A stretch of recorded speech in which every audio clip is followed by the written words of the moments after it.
So guys, the next topic that I want to discuss with you is long-term repo operations. Now, this particular term has been in news since 2020 itself. Since the time period of COVID, Reserve Bank of India (RBI) has applied LTRO twice in our economy, right? And that is why this term is in news. Now, you can relate it with repo also, right? And as the name itself is suggesting you, long-term repo operations, this is simply repo but applied for a longer term, right? Where RBI can lend money to the banks, but not just for a period of 90 days or very less, right? Lesser than that. Here RBI is going to provide tenors of longer time period, right? Let's say 1 year, 3 year, right? So in this context, you have to understand that this will allow the banks to look for profitable ventures, to look for making up assets even in those sectors which may require longer gestation period, right? For example, infrastructure projects. Infrastructure projects, remember, they require a longer time period for your investment to recover, right? So time period of maturity generally remains higher, right? So for example, if you're lending to an infrastructure company, they may be able to make the bridge, let's say in 2 years. Once they have made the bridge, then they can impose some kind of user charge there for all the vehicles that may be plying on that bridge for the usage itself. And as per usage, they may collect some revenue out of it, right? And based on that, they will be able to return the money. Thereby, please try and understand this particular term, long-term repo operations. So the context was, this was brought in to enable better transmission of monetary policy, right? So RBI here introduced LTRO, where RBI itself will conduct repos of 1 year and 3 year tenors. आप यहाँ पर clearly देख भी सकते हैं, यहाँ पर लिखा हुआ है रेपोज ही है, लेकिन रेपोज अब लंबे समय का है, 1 ईयर या फिर 3 ईयर टेनर पीरियड का है. टेनर का मतलब टाइम पीरियड यहाँ बढ़ रहा है, ठीक है. Of appropriate sizes for up to a total amount of 1 lakh crore. मतलब जो कॉर्पस अमाउंट यहाँ रखा गया है आरबीआई के द्वारा कि मैं कितना बैंकों को दूंगा, that is going to be 1 lakh crore. जरूरत पड़ेगी तो समय के हिसाब से बढ़ा देगा, है ना. और 1 लाख करोड़ जो है ये बैंक्स के बीच में डिस्ट्रीब्यूट करना चाह रहे हैं ताकि बैंक जो है वो लंबे समय के लिए भी लोन्स दे पाए, ठीक है ना. किस पर? At policy repo rate itself. At policy repo rate itself मतलब रेपो रेट पर ही लोन मिलेगा, लेकिन यहां पर क्या हो रहा है, टाइम पीरियड बढ़ जाएगा, ठीक है. तो मैंने आपको रेपो में पढ़ाया था कि overnight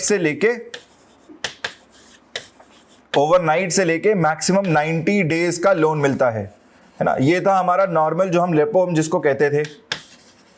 the interest rate applicable was itself called as repo rate, ठीक. यहां पर भी इंटरेस्ट रेट रेपो के हिसाब से ही कैलकुलेट होगा, बट टाइम पीरियड क्या है, टाइम पीरियड इज 1 ईयर और 3 ईयर, मतलब 3 साल तक के लिए लोन मिल जाएगा. लेकिन किस पर? Interest rate applicable itself is going to be repo rate itself, ठीक. तो सिंपल सा फंडा ये है कि कोविड के टाइम पीरियड में हमें पता है इकोनॉमी में अनसर्टेनिटी है. अनसर्टेनिटी के कारण बैंक जो है वो बोरो करने में रिलक्टेंट होंगे, है ना, क्योंकि आगे लेंड करने की अपॉर्चुनिटीज कम है, ठीक. सेक्टर्स ग्रो नहीं कर रहे हैं, सेक्टर्स अनसर्टेन है. लेकिन ऐसे समय में कुछ पॉसिबल सेक्टर्स होंगे जो अपने आप में लंबा टाइम पीरियड ले सकते हैं मैच्योरिटी के लिए, जहां पर असेट क्रिएशन लंबा समय ले सकता है. तो ऐसे सेक्टर्स को जीवित रखने के लिए, ऐसे सेक्टर्स की तरफ लिक्विडिटी फ्लो कराने के लिए ही इस इंस्ट्रूमेंट का यूज किया जा रहा है आरबीआई के द्वारा. Now you can look behind me in the screen also, right. RBI ने एलटीआरओ क्यों इंट्रोड्यूस किया? Why did RBI introduce LTRO? So RBI introduced LTRO with a view to assure the banks को assurance दे रहा है, right, about the availability of durable liquidity at reasonable cost at reasonable rate of interest, right, as per the prevailing market conditions. हमें पता ही है कि market conditions में लिक्विडिटी बढ़ेगी घटेगी तो ऑटोमेटिकली रेपो घटेगा बढ़ेगा. पहले लो था, अब आज के टाइम पीरियड 2022 में जब हम ये लेक्चर रिकॉर्ड कर रहे हैं तो ऑटोमेटिकली क्या है, लिक्विडिटी हाई है, इसीलिए रेपो को बढ़ाया जा रहा है ना. So as per the prevailing market conditions accordingly banks will be able to borrow, है ना, उसी पर रेट ऑफ इंटरेस्ट एप्लीकेबल हो जाएगा. and thereby to further encourage the banks to undertake maturity transformation smoothly and seamlessly to augment the credit flows to productive sectors, है ना. बाकी बीच की चीज अगर आप नहीं भी समझ पाए कोई प्रॉब्लम नहीं, राइट. आप इसमें मत समझ उलझिएगा, यहां देखिएगा, to augment the credit flows to productive sectors. Uncertain time period में बहुत कम ही सेक्टर्स बचेंगे जो प्रोडक्टिव रहेंगे, और ऐसे सेक्टर्स अपने आप में लंबा समय ले सकते हैं। उन्हीं सेक्टर्स की तरफ क्रेडिट को फ्लो कराना है बैंक्स को, ठीक है। काम कैसे करेगा? So how will it work? It is simply a measure, right, that market participants expect will bring down short term rates and thereby boost investment in corporate bonds. तो बैंक्स क्या करेंगे? बैंक सिंपली उन कंपनियों के bonds खरीदने जाएंगे जिसे हम कॉर्पोरेट बॉन्ड्स कहते हैं, जो कंपनीज अभी भी कोविड के टाइम पीरियड में भी, है ना, इन्वेस्टमेंट्स कर रही हैं, जिनमें अभी भी प्रोडक्टिव कैपेसिटी बची है, right. So these new measures coupled with RBI's earlier introduced Operation Twist. Remember, Operation Twist was to balance off the interest rates in short term and long term. So उस जो RBI ने पहले किया था, long term और short term interest rates को balance of किया था, है ना। होता ये है कि जब हम पहले हमने सिक्योरिटीज इशू करी तो हमारा लॉन्ग टर्म सिक्योरिटीज पर इंटरेस्ट रेट हायर रहेगा as per the previous market conditions, लेकिन जैसे जैसे अब अनसर्टेन आ रहा है, जैसे जैसे इकोनॉमी का ग्रोथ रेट स्लो डाउन हो रहा है, वैसे वैसे short term interest rate slow होते चले जाएंगे, लेकिन लॉन्ग टर्म हाई है। तो हमें क्या करना है? We have to simply prematurely buy these. वही आरबीआई ने किया, आरबीआई ने इनको लॉन्ग टर्म गवर्नमेंट सिक्योरिटीज को खरीद लिया और इसी के बदले शॉर्ट टर्म गवर्नमेंट सिक्योरिटीज को फ्लोट किया। This was called as operation twist, जहां पर लॉन्ग टर्म गवर्नमेंट सिक्योरिटीज को पहले ही परचेज करके लिक्विडिटी दी गई, बैंकों को पैसा वापस दिया गया, फिर वही एक्सेस लिक्विडिटी को अब्सॉर्ब करने के लिए सिंपली आरबीआई ने short term government securities float करी और वापस एब्सॉर्ब कर लिया, ताकि शॉर्ट टर्म बेसिस पे इंटरेस्ट रेट्स बैलेंस ऑफ हो जाएं, ठीक है ना। सो ये जो कहानी थी, this was operation twist itself. So these new measures coupled with RBI's earlier introduced operation twist, they are simply an attempt by the central bank to manage the bond yields and also push transmission of earlier rate cuts. So guys, through this table you can very clearly understand what is the difference between LTRO and term repo, ठीक है। So जब भी आप इसको देख रहे हैं, समझने की कोशिश कर रहे हैं, आप ये डायग्राम को अपने पास स्क्रीनशॉट के फॉर्म में रख सकते हैं। इंटरेस्ट रेट हम देख सकते हैं कि LTRO में फिक्स्ड रहेगा रेपो रेट के अकॉर्डिंग। टर्म रेपो में क्या है? रेपो रेट जैसे जैसे वेरी करता है, ऑटोमेटिकली वैसे वैसे वेरी कर जाएगा। बात सेम लिखी हुई है कि रेपो रेट अपने आप में एक वेरिएबल है, राइट। यह बात हमें पता ही है, this we know already, that term repo itself is a variable, right. Change होगा मार्केट कंडीशंस के अकॉर्डिंग, और जैसे जैसे रेपो चेंज होगा accordingly this will also keep varying, ठीक है। सेकेंडली, टर्म स्ट्रक्चर यहाँ पर 1 साल का या 3 साल का लंबे समय का टेनर देखा जा रहा है। यहाँ पर 3 से 28 दिन लिखा है, क्योंकि इकोनॉमी में, इंडियन इकोनॉमी में generally it is applicable for 28 days, है ना। वैसे इसका टाइम पीरियड 90 डेज है। ग्लोबली अगर आप जाके देखेंगे तो रेपो में आपको जो मैक्सिमम टाइम पीरियड दिखेगा वो 90 दिखेगा, 90। आरबीआई इसको 3 से 28 दिन का मान के चलता है, ठीक है। सो आरबीआई ने अपनी एक डोमेस्टिकली एक लिमिट प्लेस कर रखी है बैंक्स के बोरो करने के लिए, कि रेपो के अंडर अगर आप बोरो कर रहे हैं so you can borrow up to maximum time period of 28 days. फिर वही कहानी है कि चेंज होता रहता है, वेरी करता रहता है। नेक्स्ट, अगर आप देखिए individual banks bid size, so no restriction on the maximum amount of bidding by individual bidders. मतलब यहां पर बैंक्स कोई लिमिट प्लेस नहीं की गई है, बैंक्स जितना चाहे उतना बिड कर सकते हैं, ठीक है। यहां पर लिमिट है 0.75% of the banks net demand and time liabilities. Disbursal दोनों में ही ई कुबेर के थ्रू होगा, ठीक, जो हमारा नया प्लेटफॉर्म है। देन एप्लीकेंट्स दोनों में शेड्यूल्ड कमर्शियल बैंक्स होंगे। Collateral which is same under liquidity adjustment facility, वो यहां पर भी है। लिक्विडिटी एडजस्टमेंट फैसिलिटी मतलब गवर्नमेंट सिक्योरिटीज की बात हो रही है, यहां पर भी कोलैटरल गवर्नमेंट सिक्योरिटीज, यहां पर भी कोलैटरल गवर्नमेंट सिक्योरिटीज, ठीक है। Then limit to be determined by RBI, यहां पर भी लिमिट जो है आरबीआई डिटरमाइन करता है कि फंड कितना इंजेक्ट किया जाएगा इकोनॉमी के अंदर। Now guys, you can quickly take a look over what are going to be the benefits of LTRO. LTRO को इंट्रोड्यूस करने का बेनिफिट क्या अपने आप में? देखिए आरबीआई के पॉइंट ऑफ व्यू से देखें, RBI has introduced it so that we can increase liquidity in the economy itself, है ना। इकोनॉमी में नेट जो इंक्रीज होगा वो होगा 1 लाख करोड़ रुपए इंजेक्ट किए जाएंगे इकोनॉमी के अंदर, ताकि प्रोडक्टिव सेक्टर्स को एक पुश मिल सके। सेकंड क्या कर रहा है? It is decreasing the cost of funds for the banks itself. बैंकों के लिए जो कॉस्ट ऑफ फंडिंग है, मतलब जिस रेट पर वो बोरो करते हैं, वो अपने आप में ऑटोमेटिकली कम कर देगा। तीसरा, बैंक्स के पास पैसा आने का मतलब है कि अब वो इन्वेस्टमेंट कर सकते हैं, they can increase the investment towards productive sectors of the economy. तो अपने आप में एक्सपेक्टेशन यही है कि शॉर्ट टर्म रेट्स जो है वो कम होने से automatically this is going to boost investment in the corporate bonds, ठीक। नेक्स्ट अगर हम देखें, so next we can see durable liquidity in the banks. These efforts are being carried forward with the view to assure the banks about the availability of more and more liquidity, है ना, durable liquidity present रहेगी। तो RBI assurance दे रहा बैंकों को कि देखिए आप चिंतित मत होइएगा, है ना, मैं आपको पैसे दे रहा हूं ताकि आप प्रोडक्टिव सेक्टर्स में निवेश करते रहें। There is nothing to panic, there is nothing to be fearful, you will be able to make business, है ना, even in these uncertain times. So assurance यही है कि रीजनेबल कॉस्ट पे आपको फंडिंग मिलती रहेगी। और last and the least itself कि क्रेडिट फ्लो होता रहेगा प्रोडक्टिव सेक्टर्स की तरफ। So this will encourage the banks to undertake maturity transformation smoothly and seamlessly so as to augment the credit flows more and more towards the productive sectors of the economy. ठीक है, सो ये है हमारे पास benefits of LTRO। ये याद रखिएगा, instrument अभी तक पूछा नहीं गया है, प्रीलिम्स में एक्सपेक्टेशन है इस पर सवाल पूछे जाने की। सिंपल वो क्या करेंगे, इंस्ट्रूमेंट का नाम दे देंगे और आपको 2 या 3 स्टेटमेंट देके पूछ लेंगे कि ये LTRO के संदर्भ में 3-4 कथन है, right, these are the following statements with respect to LTRO, which of them is true और करेक्ट इनकरेक्ट, ऐसे करके स्टेटमेंट्स आपको प्रेजेंट किए जाएंगे। The next topic that we are going to study is monetary policy committee, MPC, short में इसका नाम, इसे हम कहते हैं MPC, मॉनेटरी पॉलिसी कमेटी। ठीक, 2016 में सरकार के द्वारा MPC का गठन किया गया। क्यों गठन किया गया, राइट, क्या है इसके पीछे की कहानी, पहले वो समझते हैं। सो मॉनेटरी पॉलिसी कमेटी आने से पहले रघुराम राजन के टाइम पीरियड से ही, जब रघुराम राजन RBI के गवर्नर थे, तब से ही हम देख पा रहे थे, उससे पहले भी हम देख पा रहे थे that there was always a tiff situation between RBI and government. ये 2 बॉडीज आपस में हमेशा जो है लॉगर हेड्स पे थी, राइट, जहां पर सरकार कभी भी RBI के रेपो रेट से जुड़े हुए डिसीजन से खुश नहीं रहेगी। ठीक, और कई बार कहेगी कि RBI जो है या गवर्नर जो है बहुत ज्यादा प्रोटेक्टिव स्टेप्स ले रहे हैं, इकोनॉमी को आगे फ्लरिश नहीं होने दे रहे हैं। तो पूरा माजरा क्या है, पूरी कहानी क्या है, let's try and understand this. See, the responsibility of controlling the inflation in our economy lies in the hands of RBI। ये RBI की पूर्ण रूप से जिम्मेदारी है, right, and thereby if due to higher money supply if inflation occurs, RBI would be held accountable, right?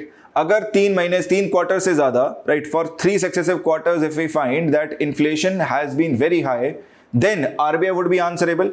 और भारत की जो पास्ट हिस्ट्री है, इनफैक्ट किसी भी डेवलपिंग कंट्री की देखें तो इन्फ्लेशन कभी भी पीक आउट कर जाता है ना। और हमने भारत की हिस्ट्री में जब आप देखेंगे तो इन्फ्लेशन ने अपनी भूमिका निभाई है। बार बार समय के साथ आप देखेंगे कि इन्फ्लेशन जो है वो आके बैठ गया डीमन की तरह, राइट।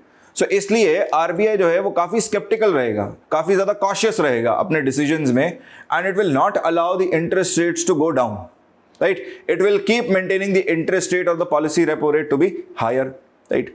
अब इससे प्रॉब्लम क्या हो रहा है? The problem here lies with the fact that cheaper credit is not available, right. अगर आप भारतीय अर्थव्यवस्था को बाकी दुनिया भर की अर्थव्यवस्थाओं से कंपेयर करें, राइट, और मैं यहां चाहता हूं कि आप डेवलप्ड इकोनॉमीज को ध्यान में रखें। You try and compare it with US, UK, right? Germany, Japan, countries such as this, right? यहाँ पर आपको जनरली देखने को मिलेगा कि यहाँ पर डेवलप्ड होने के कारण इनके रेपो रेट्स नीचे मिलेंगे, है ना, क्योंकि चीपर क्रेडिट अवेलेबल रहेगा। और because of this, companies there they have the leverage to borrow at a lesser rate of interest and thereby invest more and more, है ना। तो वहां पर कंपनीज क्या है, अग्रेसिव स्टांस ले सकते हैं। भारतीय कंपनियों को यह मौका नहीं मिल पाएगा, राइट। बार बार ये कंपनियां लॉबी करके सरकार को कहेंगी या प्रेशर ग्रुप्स के फॉर्म में सरकार को बार बार पुश करेंगी कि जब भी हम बाहर कंपीट करने की कोशिश करते हैं तो हमें फॉरेन कंपनीज पछाड़ देती हैं। डोमेस्टिकली भी अगर हम देखें तो भी चीपर इंटरेस्ट रेट्स पर लोन ना मिलने के कारण जो है प्रोडक्टिव सेक्टर्स भी कई बार ग्रो नहीं कर पाएंगे। They will not be able to borrow much more and thereby be able to invest a lot more in their sector itself, right. तो गवर्नमेंट को बार बार ये लगेगा कि इससे इकोनॉमी की प्रोडक्टिविटी हैम्पर हो रही है, इससे जो इकोनॉमी अपना ग्रोथ पोटेंशियल अचीव कर सकता है वो पोटेंशियल को अचीव नहीं कर पा रहा है, ठीक। तो सरकार बार बार पुश करेगी, सरकार बार बार जो है कोशिश करेगी कि RBI जो है वो रेट घटाए, जबकि RBI है ना इन्फ्लेशन के डर की वजह से, right, because of the fear of inflation occurring in the economy and the poor person basically facing the Brunt out of inflation will not lower down the interest rates, right. तो ऐसे में ये 2 संस्थाएं जो है लॉगर हेड्स पर रहेंगी। और कोशिश क्या है अब? See, government believes that the rate setting decision itself should be logical, should be transparent enough, where accountability is also very clearly established. So इस मोटिव के साथ सरकार ने क्या किया, सरकार ने आरबीआई एक्ट में चेंज करके एक नई बॉडी का गठन किया, एमपीसी का, monetary policy committee, and this committee now is suppose to set decisions, right, is suppose to take decisions with respect to your policy repo rate.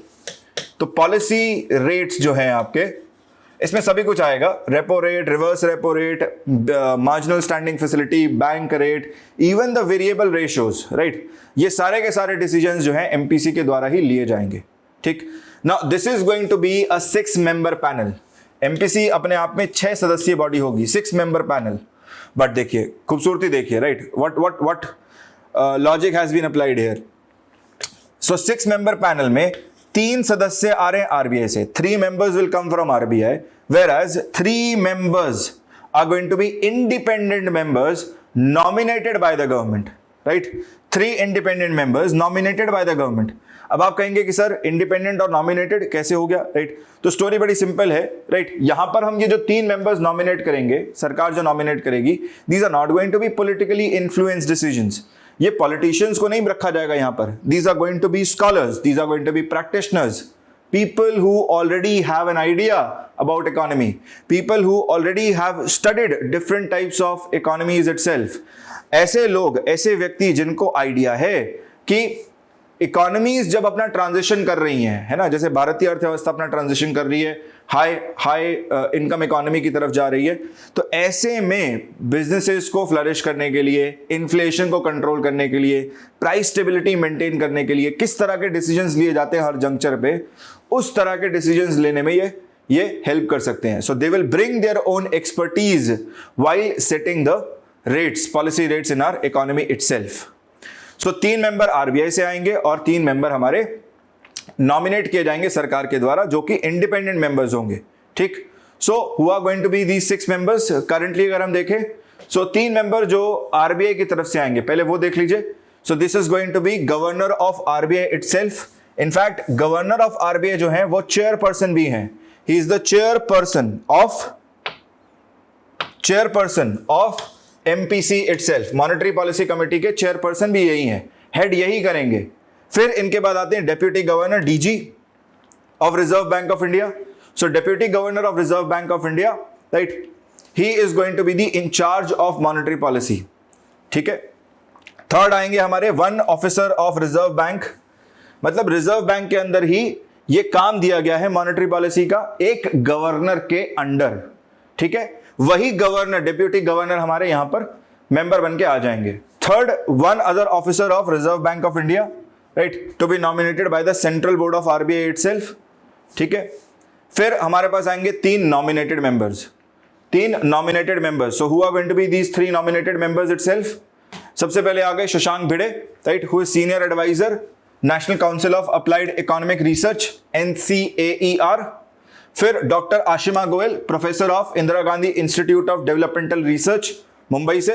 And then professor Jayant R Varma, who is professor at Indian Institute of Management, Ahmedabad. ठीक. So ये इस तरीके से 6 सदस्यीय committee जो है ये गठन की जाएगी. कमाल की बात, याद रखने वाली बात क्या है कि हर मेंबर के पास एक सिंगल वोट है. Every member gets 1 single vote. ठीक. अब मान लीजिए किसी भी सिचुएशन पर, right, members are basically voting. Members जो हैं वो वोट कर रहे हैं. यहां पर वोट जो है, the decision itself is going to be taken through a majority vote. मतलब जिस तरफ मेजॉरिटी लाई करेगी, है ना, आउट ऑफ 6 जिस तरफ मेजॉरिटी लाई करेगी, मतलब जहां पर भी 4 वोट पड़ जाएंगे वही हमारा डिसीजन होगा, right. But because there are even number of members here, the situation of of 3-3 is also possible, right. ऐसी सिचुएशन भी आ सकती है जब मेंबर्स के वोट डिवाइड हो जाएं, 3-3 हो जाएं, right. So in case of a tie, मान लीजिए अगर टाई हो जाता है, so in case of a tie, right, then RBI's governor itself, he will get a casting vote. So यहां पर आरबीआई के जो गवर्नर हैं इन्हें कास्टिंग वोट दिया जाएगा. कास्टिंग वोट का अर्थ बेटा वीटो नहीं होता, right. So please remember this, casting vote does not mean veto, ठीक है, इनको कास्टिंग वोट दिया जाएगा, casting vote. Remember, casting vote is not veto. Veto का अर्थ होता है कि 5 मेंबर एक तरफ वोट करें, हमने मना कर दिया, राइट। 5 मेंबर कह रहे हैं बढ़ा दो, आरबीआई गवर्नर कहते हैं नहीं घटा दो, ऐसा नहीं होगा, राइट। अगर ऐसा होता है, आरबीआई गवर्नर कह रहे हैं घटा दो और ये कह रहे हैं बढ़ा दो, तो बढ़ा दो ही होगा, क्योंकि 5-1 हो रखा है, ठीक है। कास्टिंग वोट का मतलब ये है कि अगर टाई हो, पहले तो सिचुएशन ये होनी चाहिए true, so in case there is a tie, which means 3 members are saying to increase, 3 members are saying to decrease or keep it the same, right? Then in that case RBI governor gets to vote again. ये एक बार दोबारा vote करेंगे, जिधर ये vote करेंगे same या फिर increase, that decision will be implemented. इसको हम कहते हैं कास्टिंग वोट। अब क्योंकि बॉडी है तो कोरम भी होगा, right. There is going to be some minimum number of members required to have a valid meeting, ठीक है। So what is going to be the quorum? Quorum, minimum number of members required to have a valid meeting is going to be your 4 members. 4 members आपको चाहिए. You need 4 members here, right, to have a valid meeting of MPC.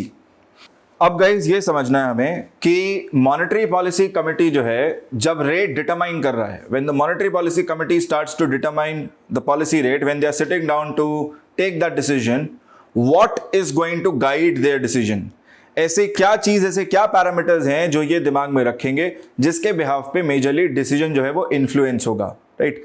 So one parameter which is going to dominate the entire process itself is going to be the rate of inflation in the economy, ठीक है। सो हमारी economy में जो भी rate of inflation है that is itself going to be one of the major parameters, ठीक है।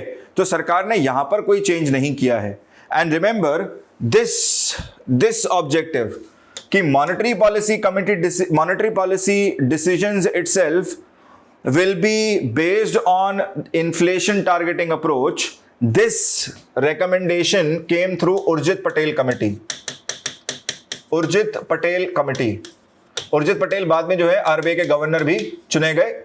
उर्जित पटेल कमेटी ने ही ये रेकमेंड किया था कि इकोनॉमी में मॉनेटरी पॉलिसी रिलेटेड जो डिसीजंस लिए जाएं, जैसे कि रेपो रेट तय करना, राइट, या फिर हमें जो है किस तरीके से रेपो रिवर्स रेपो जो है चेंजेस करने हैं, ऑल्टर करने हैं, ये सारे डिसीजंस हमें इन्फ्लेशन के आधार पर ही लेने चाहिए, right. And this approach was started by New Zealand itself, New Zealand के द्वारा इसको स्टार्ट किया गया था, ठीक है। उसके बाद आज की डेट में सारे देश, majority of the countries today they follow this inflation targeting approach, ठीक है। So committee will be guided by the inflation target itself. और यहां पर inflation का जो target है that also comes from your CPI which is consumer price index,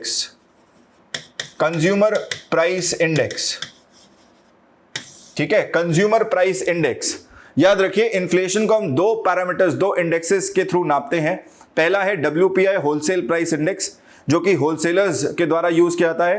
wholesale markets में जो रेट ऑफ इन्फ्लेशन देखा जा रहा है उसको हम WPI कहते हैं, whereas CPI is my retail inflation, retail level का जो इन्फ्लेशन है जो कंज्यूमर को अफेक्ट करता है, ठीक है। याद रखिए कंज्यूमर प्राइस इंडेक्स अपने आप में और कॉम्प्रिहेंसिव है, राइट। इसे हम जब इन्फ्लेशन पढ़ने जाएंगे तब और बेहतरीन तरीके से और ज्यादा डेप्थ में पढ़ेंगे, but remember for now that CPI is used for inflation targeting approach.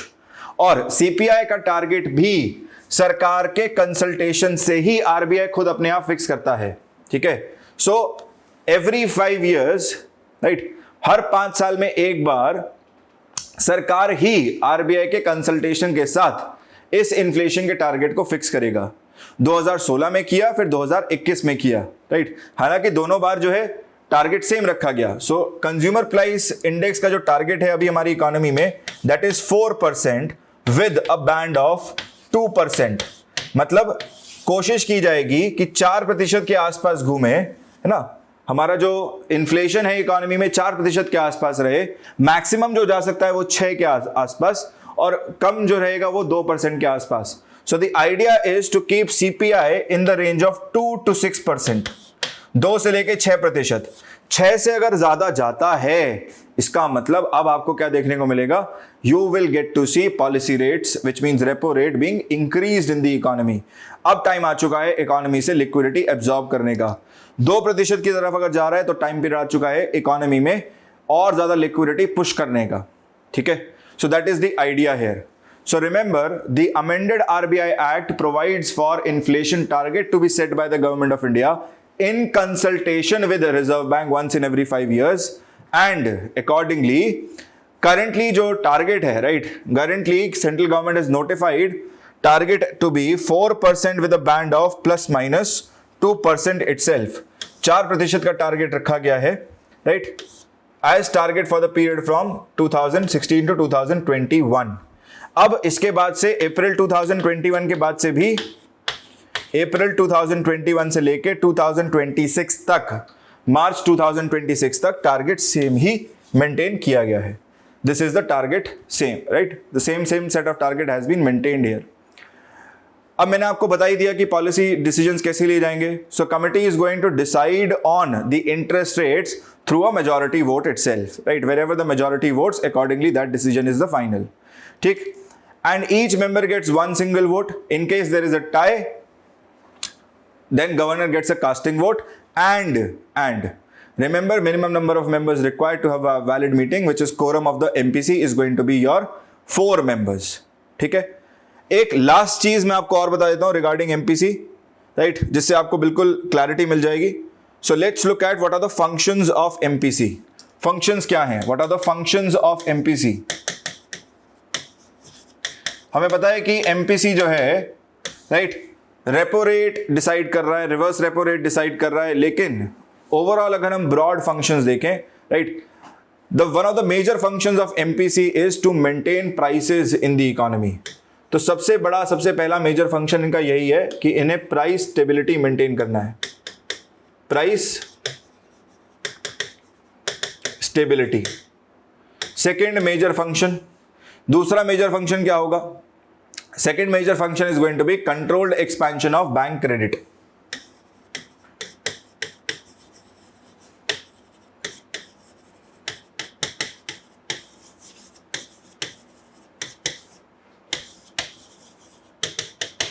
Controlled expansion of bank credit. Third, provision of fixed investments, है ना? मतलब इकोनॉमी में क्या करना है? आपको बढ़ावा देना है. You have to promote more and more of fixed investments in the economy. So promotion of fixed investments in the economy. Promotion of fixed investments in the economy, right? And fourth is going to be restriction of inventories and stocks.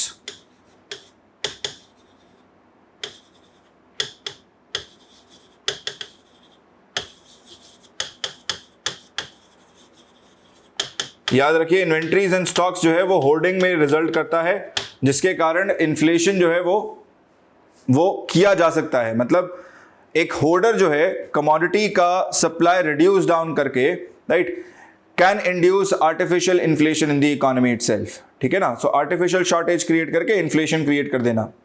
Then final is going to be reducing the rigidity in the economy and promoting more and more of efficiency in the economy. ठीक है?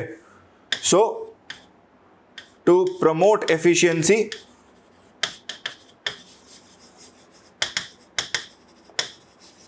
in economy and reduce rigidity.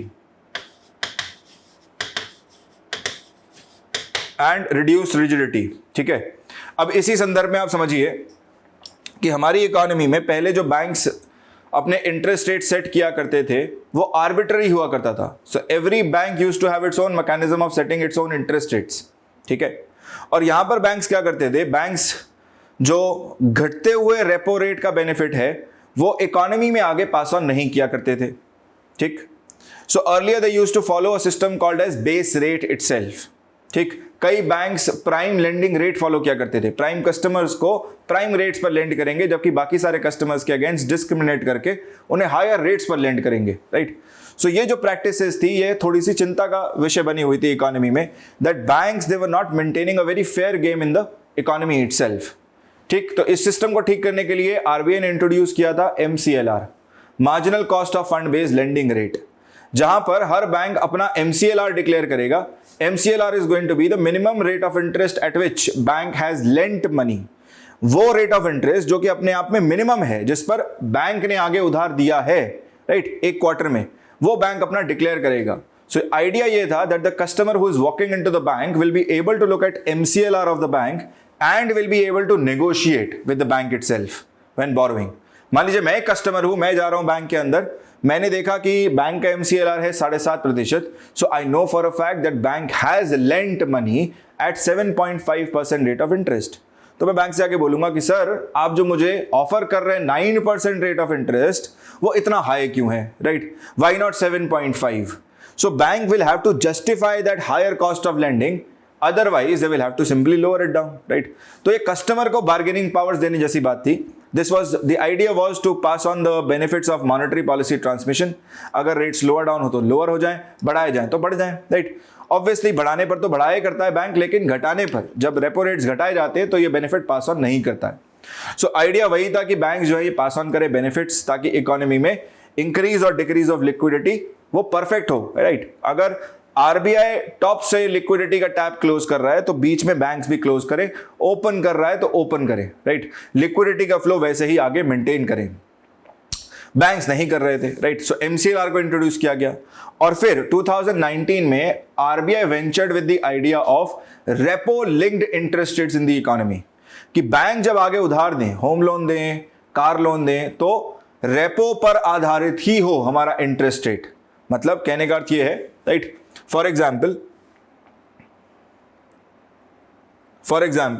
if let's say my repo is 4%, ठीक, और banks अपना interest rate maintain कर रहे हैं 7% पे, let's say for home loan, then if this further reduces by let's say 25 basis points, so by 0.25%, so if this comes down to let's say 3.75%, accordingly इसके हिसाब से ये भी ऑटोमेटिकली कम होकर 6.75 पर आ जाना चाहिए, ठीक. अगर बढ़ता है, if this is increased to 4.5%, तो ये भी ऑटोमेटिकली बढ़ के पहुंच जाए 7.5 पर, 7.5%. सो मॉनेटरी पॉलिसी ट्रांसमिशन को एकदम परफेक्ट बनाने के लिए क्या किया जा रहा है, इसी को एक एक्सटर्नल बेंचमार्क के रूप में रखा जाएगा. Repo will be that benchmark based on which banks will now borrow money and they will now lend money, है ना. बोरो तो पहले से कर ही रहे थे, उसी के आधार पर अब लेंडिंग भी की जाएगी. जैसे ये बढ़ेगा ऑटोमेटिकली आपके लोन के इंटरेस्ट रेट्स बढ़ जाएंगे, जैसे ये कम होगा ऑटोमेटिकली आपके लोन के इंटरेस्ट रेट्स कम हो जाएंगे. सो पहला बैंक जिसने ये इंप्लीमेंट किया that was your SBI, state bank of India, in 2019 itself. उसके बाद से धीरे धीरे सभी बैंकों ने रेपो लिंक्ड इंटरेस्ट रेट की तरफ मुंह मोड़ लिया है और सभी जो हैं उसी के थ्रू अब बोरोइंग कर रहे हैं, राइट. सो ये दो आपको इंटरेस्ट रेट्स याद रखने हैं बैंकों की तरफ से. पहला आ गया MCLR, marginal cost of fund based lending rate, right. ये लोएस्ट रेट ऑफ इंटरेस्ट है except for priority sector lending, lowest rate of interest on the basis of which bank has lent money to the customer itself. और दूसरा repo linked interest rate. Repo linked interest rate का मतलब है repo पर आधारित ही बैंकों का interest rate होगा लोन्स पर, ठीक है. So remember these two instruments. So guys, time and again you hear about contractionary and expansionary monetary policy. समय के साथ बार बार आप जो है इस टर्म को जरूर सुनेंगे. आप न्यूज़पेपर्स में भी कई बार इस टर्म का इनकाउंटर करेंगे, where they will talk of contractionary monetary policy, expansionary monetary policy. So I want to make it very clear to you guys कि कॉन्ट्रैक्शनरी मॉनेटरी पॉलिसी कह रहे हैं, इसका मतलब क्या है. जैसे अभी के समय है ना, आज की अगर मैं बात करूं तो अप्रैल मंथ से लेके राइट जून मंथ तक RBI का जो स्टांस रहा है या MPC का, मॉनेटरी पॉलिसी कमेटी का जो स्टांस रहा है, that has been towards contractionary monetary policy. हालांकि अगर पहले की बात करें तो एक्सपेंशनरी मॉनेटरी पॉलिसी फॉलो की जा रही थी 2020 से लेके 2022 के स्टार्ट तक, है ना, जनवरी फरवरी तक. अभी कॉन्ट्रैक्शनरी कर रहा है. तो कॉन्ट्रैक्शनरी मॉनेटरी पॉलिसी का अर्थ क्या है? Contractionary monetary policy simply means, contractionary monetary policy का सिंपल सा अर्थ ये है कि हमें कुछ भी करके राइट मतलब टूल्स यूज करके, क्रेडिट कंट्रोल टूल्स यूज करके, we have to increase the interest rates. Interest rates जो है हमें बढ़ाने हैं, मतलब लिक्विडिटी के टैप को क्लोज करना है और दूसरा लिक्विडिटी को कम करना है. We have to reduce liquidity here, reduce liquidity from the economy. So कैसे किया जाएगा इसको? Right, there are 3 things that you will find here. Right, three set of instruments you will find that RBI or MPC is going to use here. The first is going to be to increase the interest rates. Interest rates को बढ़ा दिया जाए. So policy repo rate को बढ़ाया जाएगा. ठीक है जी, जिससे कि बैंक्स जो हैं वो बोरो ही ना करें. Right? Banks shouldn't be borrowing money from RBI. They should borrow lesser money from RBI. Secondly, right, this will also result in lesser lending by the banks itself. Banks भी आगे कम lend करेंगे sectors को, तो money supply automatically reduce होगा. Second क्या होगा? Second होगा credit squeeze. बैंकों का क्रेडिट स्क्वीज कर देना by raising the reserve requirements which is your CRR and SLR. ठीक है. और तीसरा एक्सपैंडिंग मार्केट ऑपरेशन OMOs, जहां पर RBI एब्जॉर्ब करेगा liquidity. So RBI is going to resort to selling of government securities here so as to absorb the surplus liquidity from the market. अगर मैं expansionary monetary policy की बात करूं तो बिल्कुल ऑपोजिट केस है. यहां पर एक्सपेंशनरी में लिक्विडिटी का फ्लो बढ़ाना है, राइट, लिक्विडिटी को इकोनॉमी में इंजेक्ट करना है.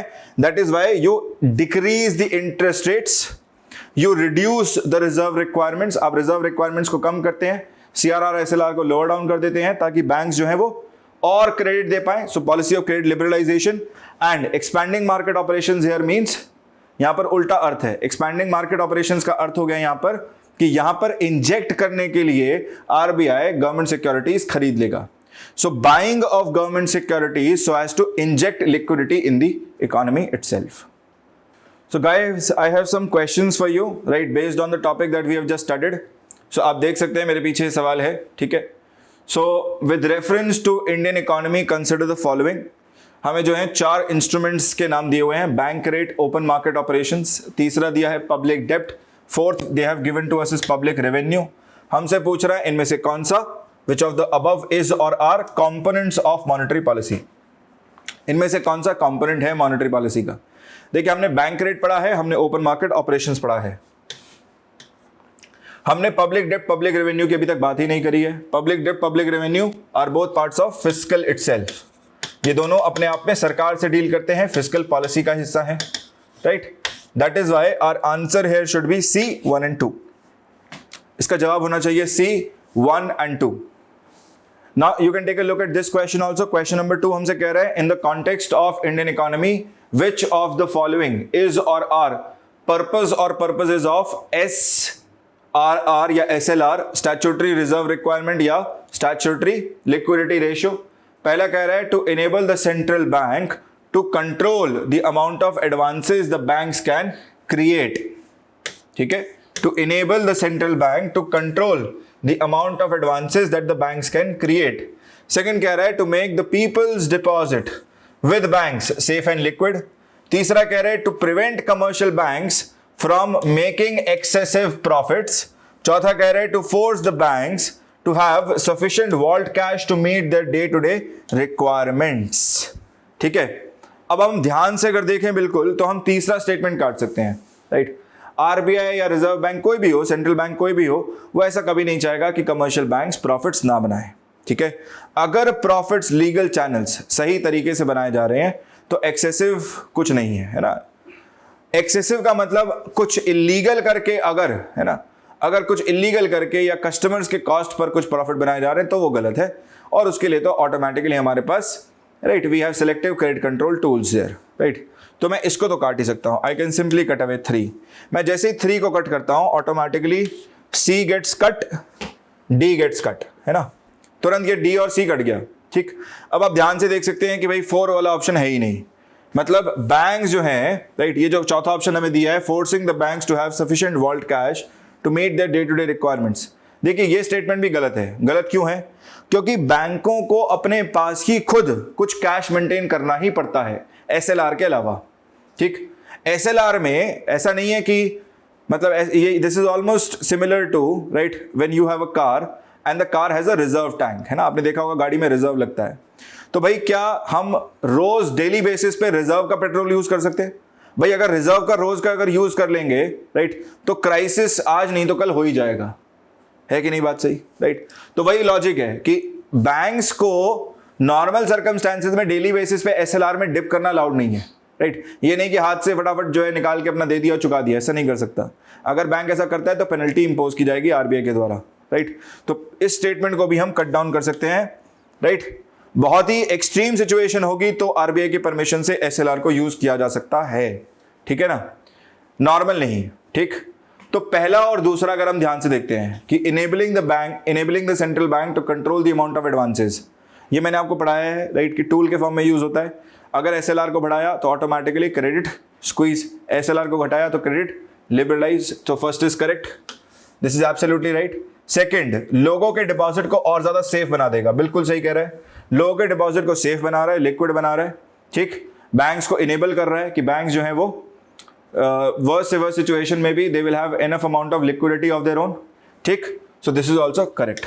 तो इसका सही जवाब जो होगा that is going to be 1 and 2, B should be the answer, 1 and 2। Okay, coming to the next question, question number 3 हमें कह रहा है that an increase in the bank rate generally indicates that, अगर हम बैंक रेट में बढ़ोतरी कर रहे हैं, if we are increasing the bank rate then it generally indicates that, 4 options दिए गए हैं, market rate of interest is likely to fall, central bank is no longer making loans to commercial banks, central bank is following an easy money policy, और central bank is following a tight monetary policy, tight money policy, ठीक। Money policy या monetary policy is the same thing. अब आप देखिए क्या कह रहे हैं, कह रहे हैं बैंक रेट में बढ़ोतरी हो रही है। जब भी ऐसा सवाल आए ना तो प्लीज एक बार साइड में ऐसा कुछ लिख लीजिए ताकि आपको इमेजिन करने में इजी हो। बैंक रेट बढ़ाया जा रहा है, बैंक रेट अगर बढ़ाया जा रहा है इसका मतलब है कि बैंक्स बोरो तो कर सकते हैं लेकिन बढ़े हुए इंटरेस्ट रेट पर बोरो करना पड़ेगा।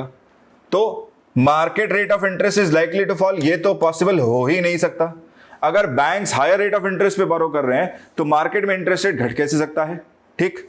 Central banks is no longer making loans, ये तो बात ही गलत हो गई, राइट। सेंट्रल बैंक लोन तो देगा लेकिन बढ़े हुए रेट पर देगा, ठीक, ये भी गलत हो गया। तीसरा कह रहे central bank is following an easy money policy, easy कहां हुआ, ये तो टाइट मॉनेटरी पॉलिसी हुआ, right, this is not an easy money policy. Fourth is correct, central bank is basically following a tight money policy और अ tight monetary policy, है ना, जिसको हम कॉन्ट्रैक्शनली मॉनेटरी पॉलिसी भी कह सकते हैं, जहां पर इंटरेस्ट रेट्स को बढ़ाया जा रहा है। So this is the correct one. Guys next we have question number 4। Question number 4 simple है बिल्कुल, कह रहा है in the context of Indian economy या context with Indian economy, OMO open market operations is one of the functions of RBI Reserve Bank of India which refers to. OMO का मतलब क्या है, ठीक है। 4 ऑप्शंस हमें दिए हैं। पहला कह रहा है borrowing by scheduled banks from RBI, है ना, borrowing by scheduled banks from RBI। Second कह रहा है lending by commercial banks to industry and trade. तीसरा कह रहा है purchase and sale of government securities by the RBI। चौथा कह रहा है नन ऑफ द अबव। तो अगर मैं सिंपली इसका आंसर देखूं, राइट, ये तो नहीं है, borrowing by scheduled banks from RBI can be through bank rate और it can be through repo rate. Bank rate repo rate दोनों ही पॉसिबल है, एक्सट्रीम में MSF is also possible, right. Lending by commercial banks to industry and trade is also not possible, ये भी नहीं है, right, ये तो बैंक्स करते ही हैं, ठीक है। तीसरा जो कह रहा है purchase and sale of government securities by RBI, this is exactly open market operation. तो RBI यहां पर ऑक्शन प्रोसेस के थ्रू गवर्नमेंट सिक्योरिटीज की खरीद बेच करता है ताकि मार्केट में लिक्विडिटी पुश की जा सके या फिर एब्जॉर्ब की जा सके, ठीक है। So purchase and sale of government securities by RBI is called open market operation. So C should be my correct option. Guys next question देखिए आप, कह रहे which of the following measures would result in increase in money supply of the economy. Money supply में increase कराना है, ठीक है, result in an increase in the money supply in the economy. Increase in money supply का मतलब क्या हुआ, ठीक, कि हमें किसी भी सिचुएशन में लिक्विडिटी बढ़ती हुई दिखनी चाहिए, मनी सप्लाई बढ़ता हुआ दिखना चाहिए, ठीक। So I have 4 options here, purchase of government securities from the public by the central bank. Second है deposit of currency in commercial banks by the public. Third is borrowing by the government from the central bank and fourth is sale of government securities to the public by the central bank. Evaluate करिए, है ना, अगर sale किया जाता है government securities को, government securities बेची जाती हैं, लिक्विडिटी ली जाएगी सेंट्रल बैंक के द्वारा, राइट, इससे क्या होगा, मार्केट में लिक्विडिटी कम होगी, हमें तो बढ़ानी है, ठीक, तो काट दे। फोर्थ नहीं हो सकता तो B नहीं हो सकता, D नहीं हो सकता, ठीक है। फोर्थ अगर नहीं हो सकता है तो B ऑप्शन काट दें और D ऑप्शन काट दें। फिर थर्ड पे आए, borrowing by the government from the central bank, ठीक, क्योंकि हमें 3 ऑप्शन इवैल्यूएट करना है ना, सो 1 एंड 3 में से ही बचा है केवल कहानी सारी की सारी।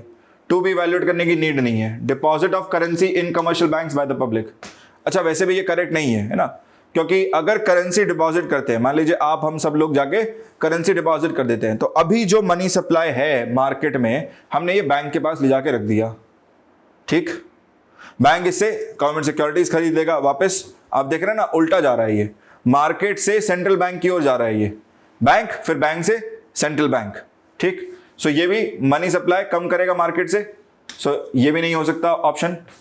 अब पहला वाला देखिए, purchase of government securities from the public by the central bank, ये बिल्कुल सही है, ठीक है ना, 1 ऑप्शन वैसे भी सही होगा ही होगा। अगर गवर्नमेंट सिक्योरिटीज, ठीक है, खरीदी जा रही हैं सेंट्रल बैंक के द्वारा, बैंकों से, पब्लिक से, राइट, तो सेंट्रल बैंक वापस लिक्विडिटी देगा, पैसा देगा, इससे लिक्विडिटी मार्केट में बढ़ेगा, तो 1 तो होगा ही होगा। पूरी कहानी घूम फिर के आ गई 3 पर। So borrowing by the government from the central bank, अगर सरकार सेंट्रल बैंक से बोरो कर रही है, उधार कर रही है, इसका मतलब क्या हुआ, ठीक, इसका मतलब हुआ अपने बजट को फाइनेंस कर रही होगी, डेफिसिट फाइनेंसिंग जिसे हम कहते हैं कई बार, है ना, टेम्पररी मिसमैचेस को बैलेंस ऑफ करने के लिए कई बार सरकार बोरो कर सकती है, उधार ले सकती है सेंट्रल बैंक से। ऐसे में सरकार जो है खर्चे बढ़ाएगी, खर्चे बढ़ाएगी तो लिक्विडिटी मार्केट में बढ़ेगी, मनी सप्लाई बढ़ेगा, ठीक। सो मनी सप्लाई बढ़ेगा और यही हमें चाहिए। So 1 and 3 should be the answer, इसका जवाब होना चाहिए C, 1 and 3। So guys let's come to our last topic here under monetary policy. One of the most important things under monetary policy is how RBI basically measures the money supply in our economy, right? मान लीजिए अगर आप एक central bank हैं, right, तो आपका काम है इन्फ्लेशन कंट्रोल करना, right, it is RBI's job to actually control inflation. In order to control inflation, RBI needs to have certain amount of information.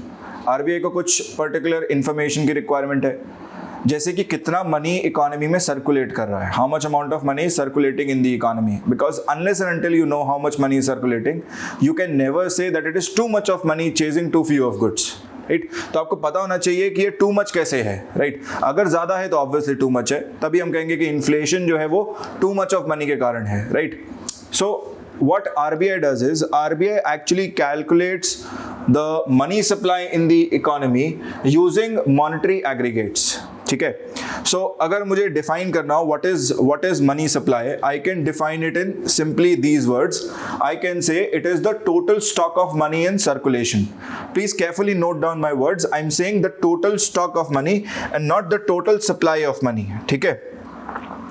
अब यहां पर थोड़ा सा वर्ड्स पर गौर करिएगा। I am saying it is total stock of money in circulation among the public at a particular point of time, at a particular point of time, right? So I would like to specify here that the total stock of money, जो हमने लिखा है total stock of money and total supply of money, these are two different things, ठीक है। total supply of money, ये दोनों अलग अलग चीजें हैं, right, these are not the same, ठीक है, remember this. So total stock of money is different from total supply of money, ठीक है। So RBI calculates the money supply in our economy in India on the basis of monetary aggregates M1, M2, M3 and M4, right. So 4 monetary aggregates का उपयोग किया जाता है central bank के द्वारा। What are these monetary aggregates? These are M1, M2, M3 and M4. Other than this, there is also a parameter called as M0. इसके अलावा एक पैरामीटर और है जिसे हम कहते हैं M0, ठीक है। So we need to understand what are these monetary aggregates which are given by RBI on a fortnightly basis. इसको हर 15 दिन में पब्लिश करता है RBI, बताता है कि ये हमारी इकोनॉमी में मनी सप्लाई है, right. Where M1 and M2 they are called as narrow money, M3 and M4 they are called as broad money. M1 M2 को हम कहते हैं narrow money, M1 and M2, M3 and M4 they are called as broad money. So guys, let's first start with M0. M0 क्या है हमारे पास, right? सबसे पहले M0 को देखते हैं। M0, right? See M0 is the total currency printed by the central bank till date. आज तक जितनी करेंसी प्रिंट की गई है, राइट?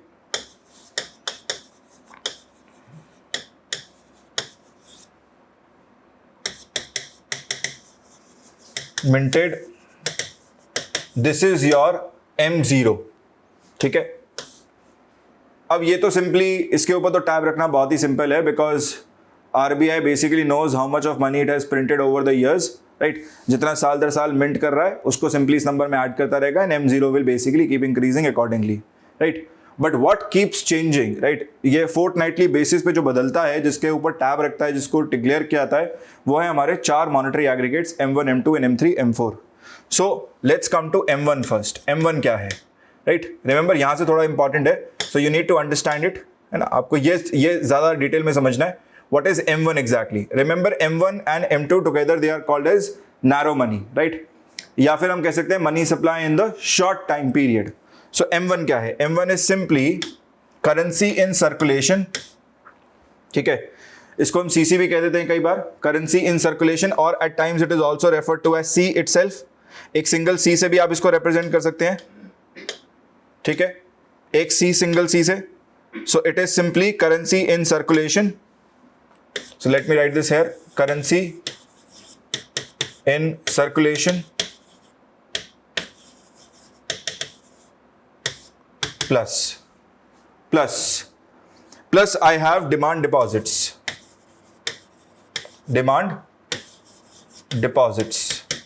But ये किसके demand deposits हैं? These are demand deposits with the banks itself, right? Demand deposits of the bank itself. Plus it can also comprise of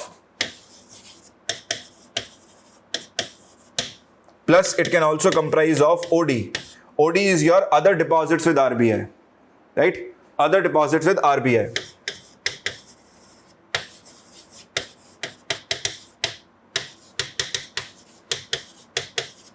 So इस फॉर्म में हम डिफाइन करते हैं हमारा पहला मॉनेटरी एग्रीगेट जो है M1.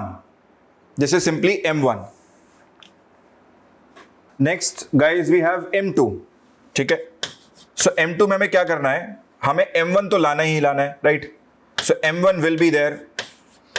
So currency in circulation will automatically come in, demand deposits comes in, OD comes in, right? Other deposits comes in. Plus we will also have the savings account of the post offices, right? So post offices में जो हमारे पास demand deposit accounts हैं, right? The savings account that we have in post offices will also be added here. So saving deposits with post office savings bank. Savings deposits with post office savings bank. याद रखिएगा कि कुछ post offices में banking की facilities भी available हैं. जहां पर अवेलेबल हैं, जहां पर सेविंग्स अकाउंट खाते खुले हैं लोगों के, राइट? वो जो भी हैं, जितने भी हैं बचत खाते, राइट? जो भी उसमें जमा पूंजी है, जो भी कुछ राशि है, उसको भी आप ऐड कर दीजिए M1 में, and you get your M2, right?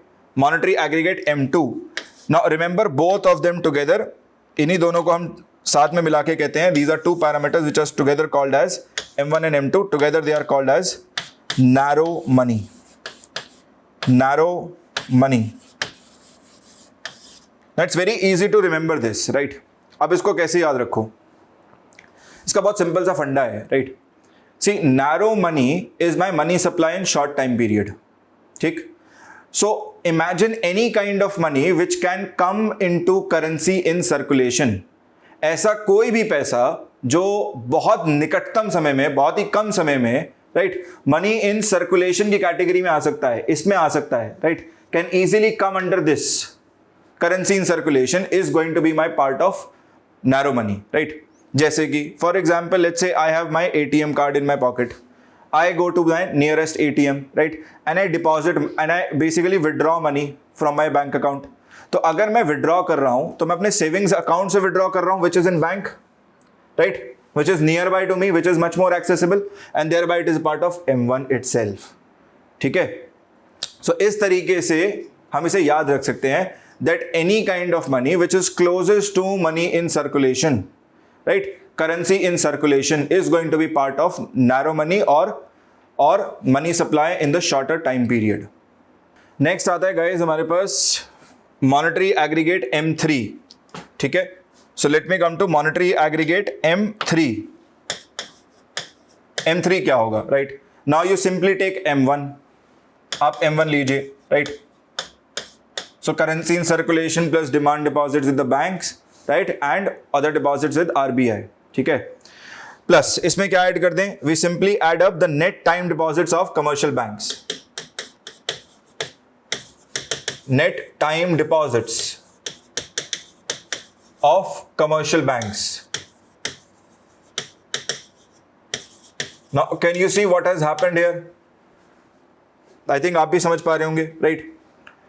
एक साल के अंदर अंदर जो भी मैच्योर हो रहा होगा पैसा, राइट, जो भी FDs जो मैच्योर हो रहे होंगे, टाइम डिपॉजिट जो भी मैच्योर हो रहे होंगे, उन सबको ऐड कर लिया जा रहा है, राइट? एक साल से अधिक के भी हैं तो भी ऐड कर लिया जा रहा है, राइट?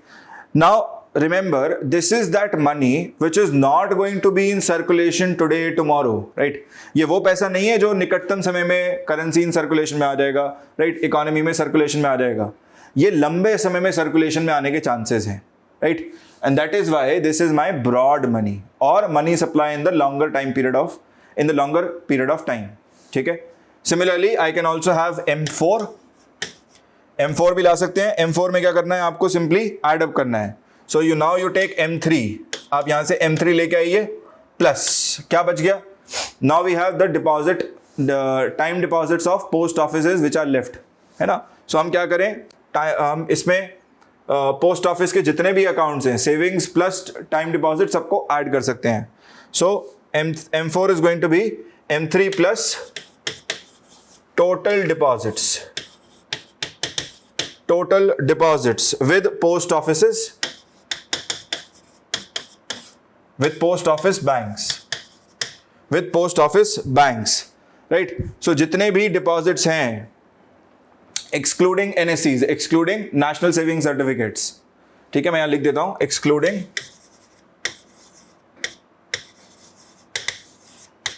national saving certificates. इसको exclude करने के बाद जिस भी तरह का डिपॉजिट है पोस्ट ऑफिस बैंक के पास, सबको आप ऐड कर दीजिए. This will become your M4. Now remember, M3, M4 together, right? Together they are called as broad money. They are called as broad money, or they are called as money supply in the longer time period. ठीक है? Money supply in long period of time. Now, guys, understand these gradations that we are doing. These are simply in decreasing order of liquidity. ठीक है? हम ये जो gradations लगा रहे हैं, right? हमने जैसे यहां पर पैरामीटर यूज करे हैं M1, M2, M3, M4.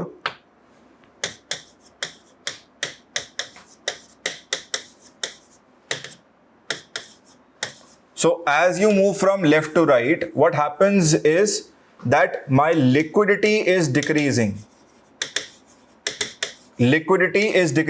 Right? इसका मतलब यह है कि M1 is my most liquid. M1 is most liquid, whereas M4 is least liquid.